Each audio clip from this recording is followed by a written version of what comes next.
से मैं धीरज दायमा आज कक्षा 11 के लिए हिंदी में वितान पाठ 2 राजस्थान की रजत बूंदे पढ़ा रही हूँ। राजस्थान जो जगह है वो है मरुभूमि। मरुभूमि का अर्थ होता है जिस भूमि पर केवल रेत ही रेत हो, रेतीली भूमि, उसको कहते हैं मरुभूमि।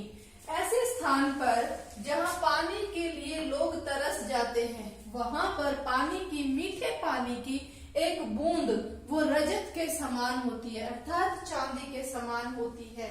तो चांदी की तरह से चमकती हुई राजस्थान की रजत बूंदे। सबसे पहली बात है कि राजस्थान मरुभूमि है, वहां पर अमृत की बूंदों को प्राप्त करने के लिए कुओं का निर्माण किया जाता है। अमृत क्यों कहा है उस पानी की बूंद को? कि जो पानी है वहां पर लोग प्यास, क्योंकि यदि हमें एक समय को खाना नहीं मिलेगा तो भी हम सरवाइव कर सकते हैं, जी सकते हैं, लेकिन यदि पानी ना हो तो हमारा जीवन संभव नहीं है। तो वहां पर पीने योग्य पानी को प्राप्त करने के लिए, पानी ये जरूरी नहीं है कि पानी किसी भी प्रकार का पानी हो सकता है। जैसे वहां पर जो कुओं से पानी निकाला जाएगा वो खारा पानी होता है, उसको हम पीने के लिए प्रयोग नहीं कर सकते। तो इसीलिए उस पानी की बूंद को, वो जो मिठास वाला पानी होता है, उस पानी की बूंद को अमृत की बूंदों के समान बताया है। और उसको किस प्रकार से लोग प्राप्त करते हैं? कुओं से प्राप्त करते हैं। वहां कुओं का निर्माण कैसे किया जाता है? जो कुइयां होती हैं उनका ये व्यास जो है, जैसे आप लोग पढ़ते हो, इसको कहते हैं डायमीटर। ये व्यास बहुत कम होता है कुओं का, और कम क्यों होता है उसका भी अभी हम आगे पढ़ेंगे। ये कुओं का निर्माण किया जाता है, इसके अंदर चेलवांजी जो कुओं का निर्माण करते हैं वो नीचे चले जाते हैं और उनके आगे पीछे केवल एक हाथ का ही स्थान बाकी रहता है। वो उसके अंदर बसोली उनका औजार होता है, उस औजार से वहां पर खोदते हैं, नीचे जमीन खोदते जाते हैं। वो चेलवांजी अपने सिर पर एक धातु का टोप ओढ़े रखता है। क्यों ओढ़े रखता है? क्योंकि यहाँ पर जितनी गहराई में वो जाता जाएगा वहां ऑक्सीजन कम होगी, सांस लेने में दिक्कत होती है। तो जो ऊपर खड़ा व्यक्ति होता है वो बीच बीच में मुट्ठी भर रेत नीचे की तरफ डालता है। अगर वो मुट्ठी भर रेत नीचे की तरफ डालेगा तो इस व्यक्ति के जो नीचे बैठा है उसके सिर पर लगने का डर रहता है, इसलिए वो अपने सिर के ऊपर एक टोप ओढ़ लेता है ताकि वो कंकड़ पत्थर उसके सिर पर ना लगे। फिर उसके साथ में ये जो बाहर की हवा है वो भी अंदर आती है, ऑक्सीजन आती है, और अंदर की जो गर्म हवा है वो बाहर की तरफ निकल जाती है। और ये जो चेलवांजी होते हैं इनको चेजारा भी बोलते हैं, चेजा करने वाले बोलते हैं। ये अपने कार्य में इतने दक्ष होते हैं, पारंगत होते हैं, एक्सपर्ट होते हैं कि वो अपने काम को बहुत अच्छे ढंग से बखूबी क्रियान्वित करते हैं। फिर यहाँ पर मरुभूमि होती है, रेतीली जमीन होती है, रेतीली जमीन के धंसने का डर होता है। तो वो चेलवांजी क्या करते हैं, एक दिन में केवल 5-10 हाथ की खुदाई होती है और कुछ 5-10 हाथ की खुदाई को वहां पर एक घास मिलती है, उससे रस्सी बनाकर उसके अंदर उसको लगा दिया जाता है, उसके घेरे लगा दिए जाते हैं उस रस्सी के, ताकि वो बंधी रहे रेत, वो रेत धंसे ना, उसको वो खराब ना हो, नहीं तो उस चेलवांजी के मरने का डर रहता है। तो ये है राजस्थान की रजत बूंदों को एकत्रित करने के लिए किस प्रकार से कुई का निर्माण किया जाता है, चेलवांजी द्वारा कुई का निर्माण किया जाता है। दूसरा इसका पॉइंट है निर्माण कार्य चेलवांजी करते हैं। ये अभी मैंने बताया है कि निर्माण कार्य जो है वो चेलवांजी करते हैं, उनको चेजारा भी बोलते हैं। नेक्स्ट थर्ड पॉइंट है कुई का व्यास छोटा होता है। अभी मैंने बताया कि कुई का व्यास छोटा होता है। क्यों होता है कुई का व्यास छोटा? एक तो यहाँ पर जैसे ये धरती का पानी है, तो धरती में पानी यहाँ से रिस कर दो, जो साइड से है वो रिस कर यहाँ पर पानी इकट्ठा होता है। वहां धूप ज्यादा होती है तो इस पानी के वाष्पीकरण होने का ज्यादा डर रहता है, वाष्प बनने का, भाप बन के उड़ जाने का डर रहता है। इसीलिए इस कुई का व्यास जो है वो छोटा रखा जाता है। दूसरी बात,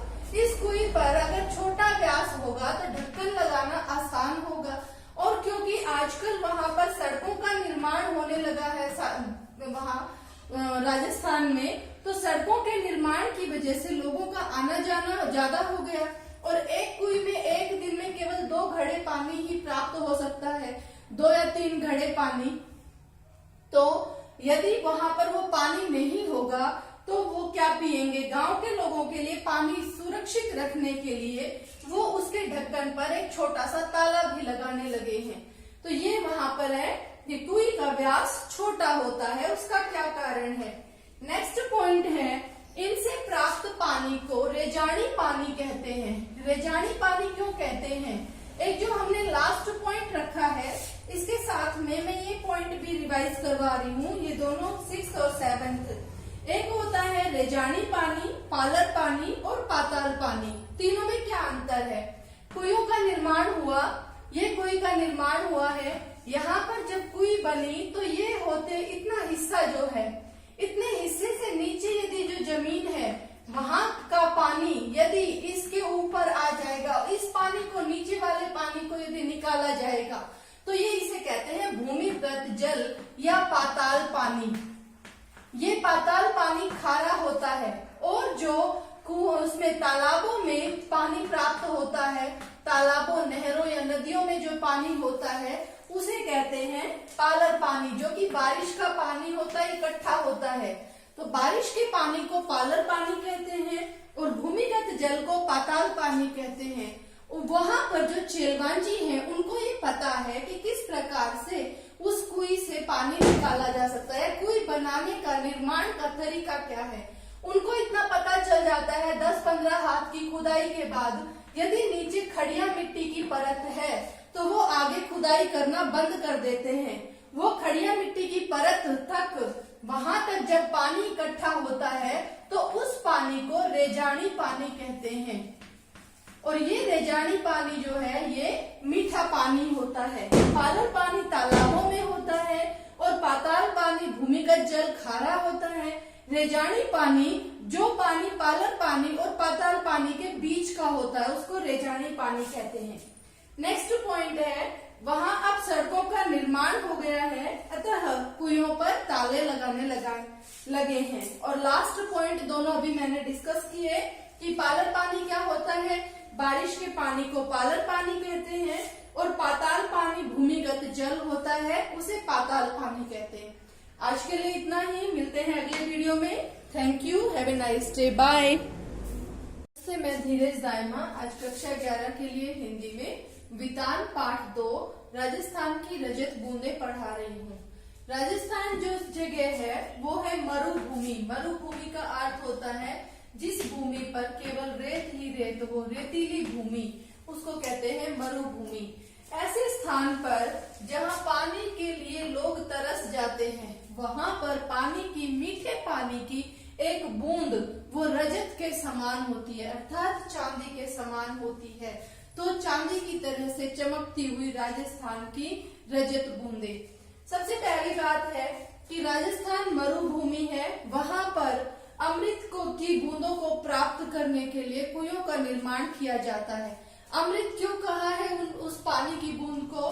कि जो पानी है वहां पर लोग प्यास, क्योंकि यदि हमें एक समय को खाना नहीं मिलेगा तो भी हम सरवाइव कर सकते हैं, जी सकते हैं, लेकिन यदि पानी ना हो तो हमारा जीवन संभव नहीं है।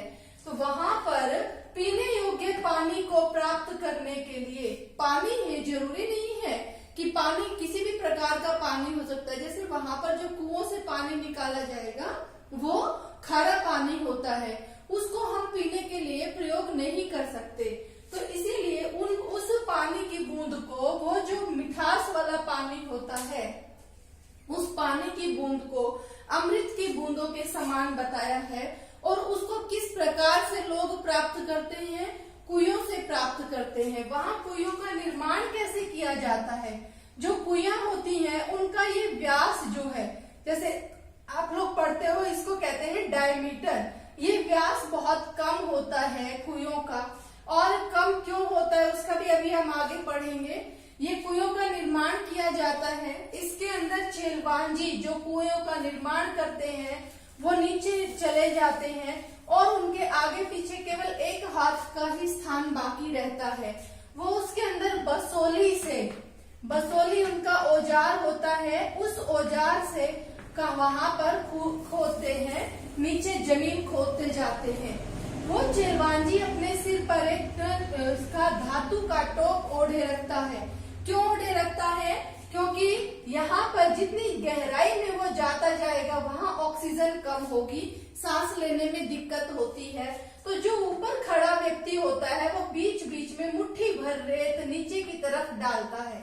अगर वो मुट्ठी भर रेत नीचे की तरफ डालेगा तो इस व्यक्ति के जो नीचे बैठा है उसके सिर पर लगने का डर रहता है, इसलिए वो अपने सिर के ऊपर एक टोप ओढ़ लेता है ताकि वो कंकड़ पत्थर उसके सिर पर ना लगे। फिर उसके साथ में ये जो बाहर की हवा है वो भी अंदर आती है, ऑक्सीजन आती है और अंदर की जो गर्म हवा है वो बाहर की तरफ निकल जाती है। और ये जो चेरवांजी होते हैं इनको चेजारा भी बोलते हैं, चेजा करने वाले बोलते हैं। ये अपने कार्य में इतने दक्ष होते हैं, पारंगत होते हैं, एक्सपर्ट होते हैं कि वो अपने काम को बहुत अच्छे ढंग से बखूबी क्रियान्वित करते हैं। फिर यहाँ पर मरुभूमि होती है, रेतीली जमीन होती है, रेतीली जमीन के धंसने का डर होता है।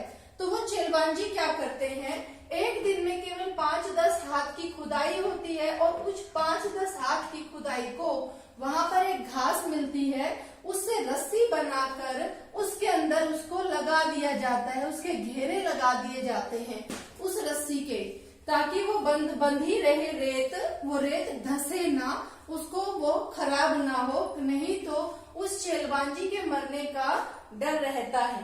तो ये है राजस्थान की रजत बूंदों को एकत्रित करने के लिए किस प्रकार से कुई का निर्माण किया जाता है, चेरवांजी द्वारा कुई का निर्माण किया जाता है। दूसरा इसका पॉइंट है निर्माण कार्य चेरवांजी करते हैं। ये अभी मैंने बताया है कि निर्माण कार्य जो है वो चेरवांजी करते हैं, उनको चेजारा भी बोलते हैं।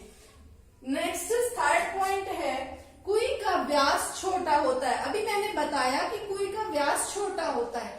क्यों होता है कुई का व्यास छोटा? एक तो यहाँ पर जैसे ये धरती का पानी है तो धरती में पानी यहाँ से रिस कर दो, जो साइड से है वो रिस कर यहाँ पर पानी इकट्ठा होता है। वहां धूप ज्यादा होती है तो इस पानी के वाष्पीकरण होने का ज्यादा डर रहता है, वाष्प बनने का, भाप बन के उड़ जाने का डर रहता है, इसीलिए इस कुई का व्यास जो है वो छोटा रखा जाता है। दूसरी बात, इस कुई पर अगर छोटा व्यास होगा तो ढक्कन लगाना आसान होगा, और क्योंकि आजकल वहां पर सड़कों का निर्माण होने लगा है वहां राजस्थान में, तो सड़कों के निर्माण की वजह से लोगों का आना जाना ज्यादा हो गया और एक कुई में एक दिन में केवल 2 घड़े पानी ही प्राप्त हो सकता है, 2 या 3 घड़े पानी। तो यदि वहां पर वो पानी नहीं होगा तो वो क्या पिएंगे? गांव के लोगों के लिए पानी सुरक्षित रखने के लिए वो उसके ढक्कन पर एक छोटा सा ताला भी लगाने लगे हैं। तो ये वहां पर है कि कुई का व्यास छोटा होता है, उसका क्या कारण है? नेक्स्ट पॉइंट है इनसे प्राप्त पानी को रेजानी पानी कहते हैं। रेजानी पानी क्यों कहते हैं? एक जो हमने लास्ट पॉइंट रखा है इसके साथ में मैं ये पॉइंट भी रिवाइज करवा रही हूँ, ये दोनों 6th और 7th। एक होता है रेजानी पानी, पालर पानी और पाताल पानी। तीनों में क्या अंतर है? कुइयों का निर्माण हुआ, ये कुई का निर्माण हुआ है, यहाँ पर जब कुई बनी तो ये होते इतना हिस्सा जो है, इतने हिस्से से नीचे यदि जो जमीन है वहां का पानी यदि इसके ऊपर आ जाएगा, इस पानी को, नीचे वाले पानी को यदि निकाला जाएगा तो ये इसे कहते हैं भूमिगत जल या पाताल पानी। ये पाताल पानी खारा होता है और जो उसमें तालाबों में पानी प्राप्त होता है, तालाबों, नहरों या नदियों में जो पानी होता है उसे कहते हैं पालर पानी, जो कि बारिश का पानी होता है, इकट्ठा होता है। तो बारिश के पानी को पालर पानी कहते हैं और भूमिगत जल को पाताल पानी कहते हैं। वहां पर जो चेरवांजी हैं उनको ये पता है कि किस प्रकार से उस कुई से पानी निकाला जा सकता है, कुई बनाने का, निर्माण का तरीका क्या है। उनको इतना पता चल जाता है 10-15 हाथ की खुदाई के बाद, यदि नीचे खड़िया मिट्टी की परत है तो वो आगे खुदाई करना बंद कर देते हैं। वो खड़िया मिट्टी की परत तक, वहां तक जब पानी इकट्ठा होता है तो उस पानी को रेजानी पानी कहते हैं। और ये रेजानी पानी जो है ये मीठा पानी होता है। पालर पानी तालाबों में होता है और पाताल पानी भूमिगत जल खारा होता है। रेजानी पानी, जो पानी पालर पानी और पाताल पानी के बीच का होता है, उसको रेजानी पानी कहते हैं। नेक्स्ट पॉइंट है, वहां अब सड़कों का निर्माण हो गया है, अतः कुइयों पर ताले लगाने लगे हैं। और लास्ट पॉइंट दोनों अभी मैंने डिस्कस किए कि पालर पानी क्या होता है, बारिश के पानी को पालर पानी कहते हैं और पाताल पानी भूमिगत जल होता है, उसे पाताल पानी कहते हैं। आज के लिए इतना ही, मिलते हैं अगले वीडियो में। Thank you, have a nice day, bye.